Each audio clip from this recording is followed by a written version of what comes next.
नमस्ते दोस्तों, मेरे YouTube चैनल माधुर एजुकेशन में आप सबका स्वागत है। मेरा नाम चैतन्य शर्मा।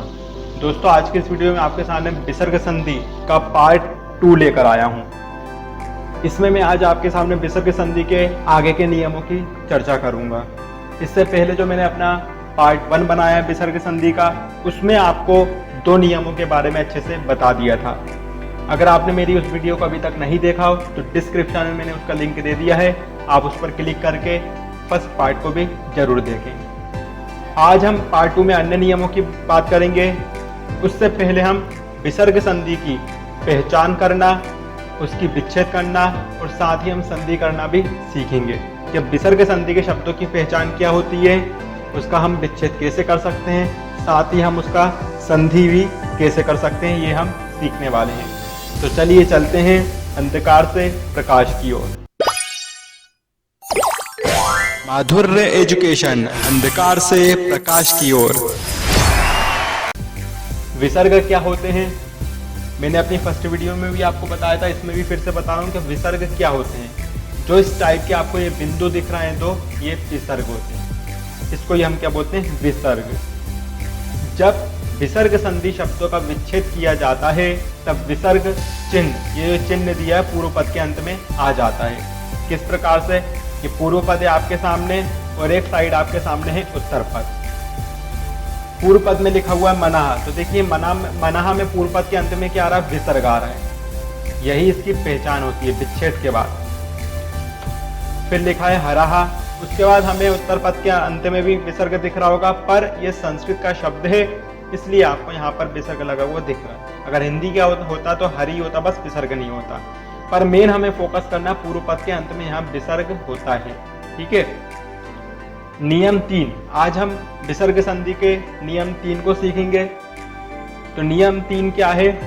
संधि शब्द में ओ की मात्रा का होना। मतलब संधि शब्दों में क्या होती है? ओ की मात्रा होती है, वहां विसर्ग संधि होती है। किस प्रकार से? जैसे आपके सामने 2 शब्द है, मनोहरहा और एक शब्द आपके सामने है देवो गच्छति।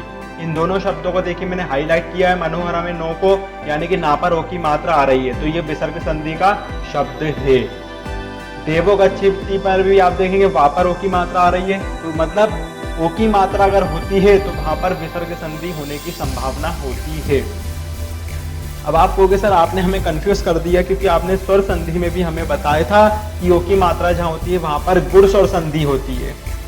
ये तो कंफ्यूजन वाली बात है। अब विसर्ग में भी हो रहा है ऐसा ही और स्वर संधि में भी ऐसा ही हो रहा था, तो इन दोनों के बीच में अंतर क्या है?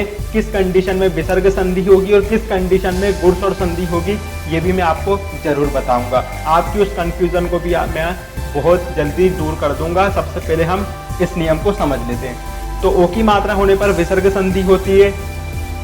अगला एक और शब्द है आपके सामने मृगो धावती। इसमें भी आप देखेंगे गा पर ओ की मात्रा आपको दिखाई दे रही है, यानी कि ये भी विसर्ग संधि का शब्द है। संधि विच्छेद। अब हम इसका विच्छेद करना सीख लेते हैं। एक साइड में आपको संधि शब्द दूंगा और एक साइड में आपको संधि विच्छेद करके बताऊंगा।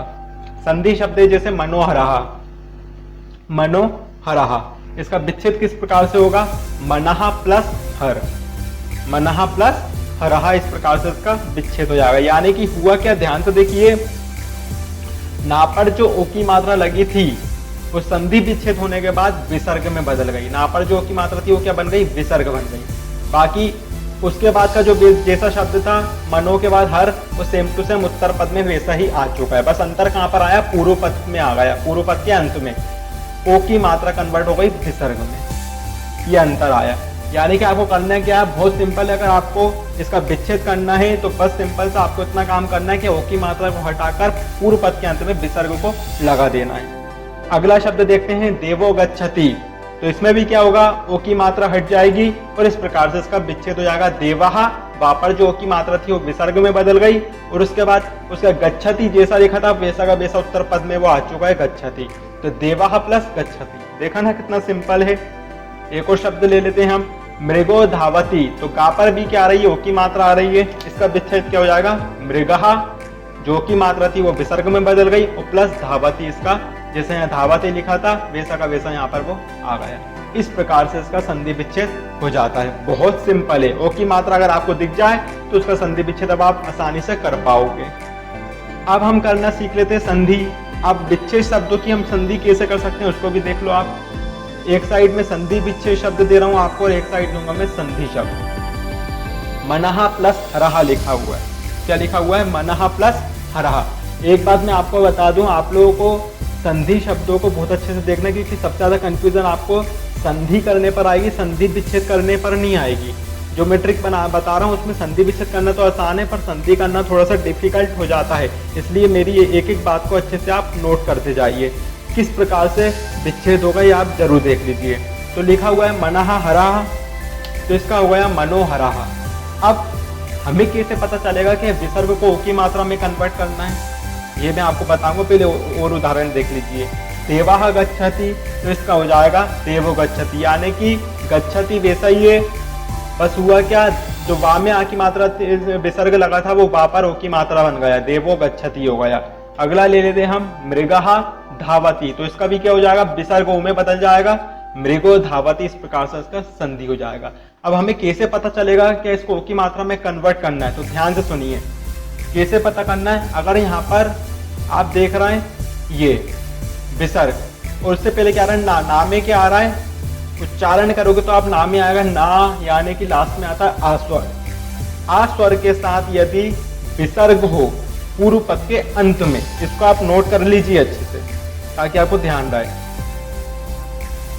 जो पूर्व पद का अंतिम वर्ण है ना और उसके साथ विसर्ग लगा, यहाँ पर आहा होना चाहिए। आहा कैसे हो रहा है, ना में क्या आ रहा है, आ। पूरा पढ़ेंगे ना को, लंबा तो आएगा, ना क्या आ रहा है अंत में, आ आपको सुनाई दे रहा है, तो आ क्या है, स्वर है। आ स्वर के साथ यदि ये विसर्ग हो तो वो हो जाएगा आपका आहा। अगर पूर्व पद के अंत में आहा हो और उत्तर पद के शुरू में कोई भी व्यंजन हो, देखिए हा क्या एक व्यंजन है, यहाँ पर गा व्यंजन है और यहाँ पर धा व्यंजन है, यानी कि उत्तर पद के शुरू में कोई व्यंजन हो, पूर्व पद के अंत में आहा हो और उत्तर पद के शुरू में व्यंजन हो, तो वहां पर संधि होने पर ओ की मात्रा हो जाती है।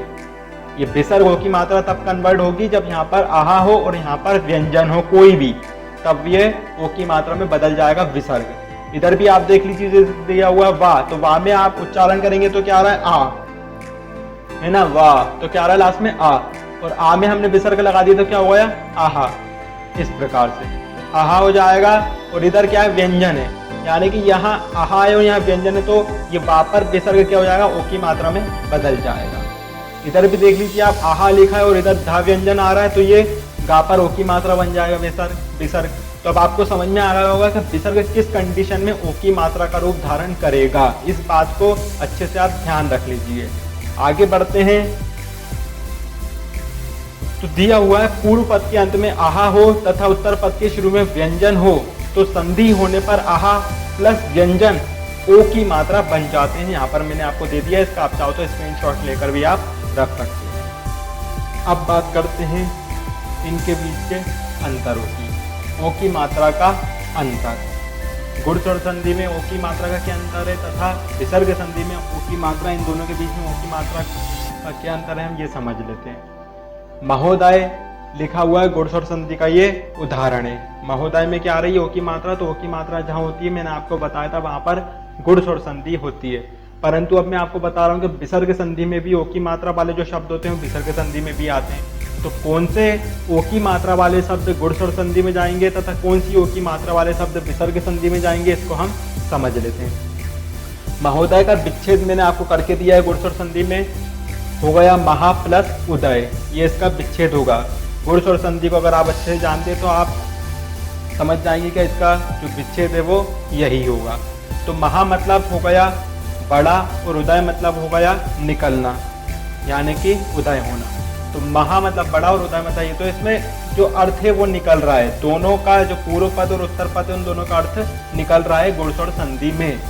मैं आपको हमेशा से बताता हूँ कि संधि में जब हम विच्छेद कर देते हैं संधि शब्द का, तो उन संधि शब्दों का अर्थ भी निकलना आवश्यक होता है, नहीं तो वो संधि गलत हो जाएगी। किस प्रकार से मैं आपको बता देता हूँ। विसर्ग संधि में अगर हम महोदय को लेके जाएं तो विसर्ग संधि में इसका विच्छेद किस प्रकार से होगा, महा विसर्ग लग जाएगा, यानी कि ओ की मात्रा विसर्ग में कन्वर्ट हो जाएगी, जो कि मैंने आपको बताया है। और ओ की मात्रा के बाद जो दय लिखा है वो वैसा का वैसा वो पूरा शब्द आ गया यहाँ पर दय, तो महा प्लस दय। तो इसमें इसका भी कोई मतलब नहीं होगा और ना ही इसका कोई अर्थ होता है। इन दोनों का अर्थ नहीं होने के कारण ये ओ की मात्रा वाला ये शब्द विसर्ग संधि में उपयोग नहीं किया जाएगा, यानी कि ये विसर्ग संधि में गलत है। अब चलते हैं आगे हम मनोहरः। तो मनोहरा जो शब्द विसर्ग संधि का है, इसका विच्छेद हो जाएगा मनः प्लस हरः। ठीक है, अगर मैं इसको गुण स्वर संधि का बोलूं तो चलो इसको गुण स्वर संधि का भी मान लिया, पर इसका गुण स्वर संधि में विच्छेद किस प्रकार से होगा, मन प्लस उहरः या उहरः, इस प्रकार से होगा। तो मन का तो चलो अर्थ निकल भी जाएगा, पर उत्तर पद में जो उहरः लिखा है और उहरः लिखा है इसका कोई अर्थ नहीं होता, इसलिए मनोहर शब्द गुण स्वर संधि में प्रयोग नहीं हो सकता, ये सिर्फ विसर्ग संधि में होगा। तो आपको करके देखना पड़ेगा, अगर जैसा आप कंफ्यूज हो जाते हैं कि ये गुण स्वर संधि में जाएगा विसर्ग, तो आप एक बार विच्छेद करके देख लें। बस आपको दोनों का विच्छेद की ट्रिक अच्छे से मालूम होना चाहिए, जो कि मैं आपको बता भी चुका हूँ। गुण स्वर संधि के बारे में भी मैं आपको अपनी वीडियो में बता चुका हूँ और आज मैं आपको विसर्ग संधि का भी बता चुका हूँ। तो इसको आप करके देख लीजिए, आपको बहुत ईजी हो जाएगा। यही इन दोनों के अंतर है, अब आपको कंफ्यूज होने की कोई जरूरत नहीं है। तो मनोहर गुण स्वर संधि में गलत है। एक शब्द है आपके सामने सूर्योदयः और एक है आपके सामने शिवोबंदयः। ये दोनों जो शब्द दिए गए हैं ये मैंने इसलिए लिखे हैं ताकि आप मुझे कमेंट करके बताएं कि ये कौन सी स्वर संधि के या विसर्ग संधि का, ये गुण स्वर संधि का, किसका ये दोनों शब्द हैं। आप कमेंट में मेरे को कमेंट करके जरूर बताएं ताकि मुझे मालूम चले कि आपको जो मैंने अंतर बताया वो समझ में आया कि नहीं। आगे चलते हैं नियम 4 पर। अब विसर्ग संधि का नियम 4 की चर्चा कर लेते हैं हम। तो चौथा नियम क्या है, संधि शब्द के बीच में स, श, श का होना। किसका, स, श और श का होना, यानी कि ये होना। अब ये कैसे होना, पूरे नहीं, ये शॉर्ट होंगे आपके सामने, आधे आधे होंगे, पूरे नहीं होंगे, या तो हलंत लगा होगा या फिर आधे बने होंगे। किस प्रकार से, जैसे यहाँ देख लीजिए, बलश चलती, तो इसमें क्या हो रहा है, ये आधा शा दिया, पूरे मैंने ये बोला था आपको, ये पूरे नहीं होंगे, ये आधे आधे होंगे, सा शा था। तो ये अगर बीच में दिए हुए हैं जैसे सा हो या शा हो या शा हो, ये अगर यहाँ पे दिए आधे, तो इसका मतलब ये है कि ये विसर्ग संधि का उदाहरण है। बलश चलती किसका है, ये विसर्ग संधि का। एक और हम देख लेते हैं धनुष टंकर। तो इसमें भी देखिए शा पूरा है, पर यहाँ पर क्या आ रहा है, आधा आ रहा है, यानी कि इसमें स्वर नहीं है, आज स्वर का प्रयोग इसमें नहीं किया गया है ना, ही कोई मात्रा है, तो ये क्या आ रहा है, आधा। तो धनुष टंकर में भी क्या आ रहा है, शा आ रहा है, यानी कि ये भी किसका, विसर्ग संधि का। अगला है आपके सामने नमस्कारः, इसमें क्या आ रहा है, आधा सा आ रहा है। ये तीनों जो शब्द हैं ये आधे ही आएंगे, अगर ये आधे दिखते हैं किसी शब्द में तो इसका मतलब विसर्ग संधि के उदाहरण। आ गया समझ में अब आपको। आगे चलते हैं, अब हम इसका विच्छेद करना भी सीख लेते हैं। एक साइड में आपको संधि शब्द दूंगा और एक साइड आपको मैं संधि विच्छेद करके बताऊंगा। तो संधि शब्द आपके सामने पहला बलश चलती, तो इसका विच्छेद क्या होगा, इसका विच्छेद होने पर क्या होगा, शा है ये विसर्ग में बदल जाएगा। किस प्रकार से, देखिए, बलः चलती, बलः चलती, इस प्रकार से इसका विच्छेद हो गया, शा काय में कन्वर्ट हो गया, विसर्ग में हो गया। अगला शब्द देखते हैं धनुष टंकर। तो धनुष टंकर क्या हो जाएगा, धनु प्लस टंकर, इसमें क्या हुआ, शा था, मतलब आधे शा आधा सा और शा, ये तीनों विसर्ग में कन्वर्ट होंगे। ये देखिए ये हो गया, धनु वैसा ही है, बस शा काय में कन्वर्ट हो गया, विसर्ग बन गया, और टंकर वैसा ही वैसा है। फिर आगे का है नमस्कारः में सा जो है वो विसर्ग में बदल जाएगा, तो होगा नमः प्लस कारः। इस प्रकार से इसमें क्या हुआ, आपका जो आधा शा और सा और शा दिया था वो क्या होगा, विसर्ग में बदल जाते हैं। बाकी के बाद दोनों शब्द, जैसे यहाँ धनु है उसके पहले तो वैसा ही आ गया, और शा के बाद जो टंकर है वैसा का वैसा आ गया, ऐसी तीनों कंडीशन में हो रहा है। तो इस प्रकार से इसका संधि विच्छेद भी हो जाता है। आगे चलते हैं, अब इसके संधि की बात कर लेते हैं। हम जोड़ेंगे कैसे संधि, एक साइड में आपको संधि विच्छेद शब्द देता हूँ और एक साइड आपको संधि शब्द बना के दिखाऊंगा। बलः चलती, क्या लिखा हुआ है, बलः चलती, इसका संधि हो जाएगा बलश चलती, यानी कि जो विसर्ग है वो काय में कन्वर्ट हो गया, शा में, आधे शा में। बल वैसा का ही वैसा है, बस इसमें जो विसर्ग था उसके आगे आधा शा आ गया, और चलती उसके बाद वैसा का वैसा ही हमने लिख दिया है। आगे बढ़ते हैं धनु टंकर। तो धनु में क्या होगा, धनुष टंकर हो जाएगा, यानी कि इसमें जो विसर्ग था वो शा में कन्वर्ट हो गया और टंकर वैसा का ही वैसा आ गया। अगला है आपके सामने नमःकारः। तो नमःकार में भी क्या हुआ, नमस्कार हो जाएगा इसका नमस्कारः। इसमें जो आधा विसर्ग था वो आपका सा में कन्वर्ट हो गया है। इस प्रकार से इसके संधि शब्द भी बन जाते हैं। थोड़ी सी आपको प्रैक्टिस करना पड़ेगी, क्योंकि कहीं कहीं आप कंफ्यूज हो सकते हैं कि हमें शाह कहाँ लेना है, सा कहाँ पर लेना है और शाह कहाँ लेना होगा। तो यहाँ आपको कंफ्यूजन हो सकती है। या आपकी कंफ्यूजन तभी दूर होगी जब आप इसका प्रैक्टिस, इसका अभ्यास ज़्यादा करोगे। जैसे यहाँ पर विसर्ग के साथ आपका यहाँ हमने क्या ले लिया, शाह ले लिया। अब ऐसे तो यहाँ पर शाह भी हो सकता था, ऐसा षटकोण का सा भी हो सकता था। तो ये आपको कैसे मालूम चलेगा कहाँ पर सा या कहाँ पर शाह या कहाँ पर सा आना है, जब आप इसकी काफ़ी ज़्यादा प्रैक्टिस करोगे। तो आपको भी थोड़ा सा मेहनत करना पड़ेगी, आप प्रैक्टिस कीजिए। बस मैंने आपको बता दिया कि इसका संधि विच्छेद किस प्रकार से हो सकता है और संधि शब्द इसके किस प्रकार से बन सकते हैं। ये हमने आज मतलब तीसरे और चौथे नियम की चर्चा इस वीडियो में करती है। अब मिलते हैं अगले पार्ट में, जिसमें मैं कुछ 1-2 नियम और बचे हैं उनकी चर्चा भी करूंगा विसर्ग संधि की। तब तक के लिए धन्यवाद।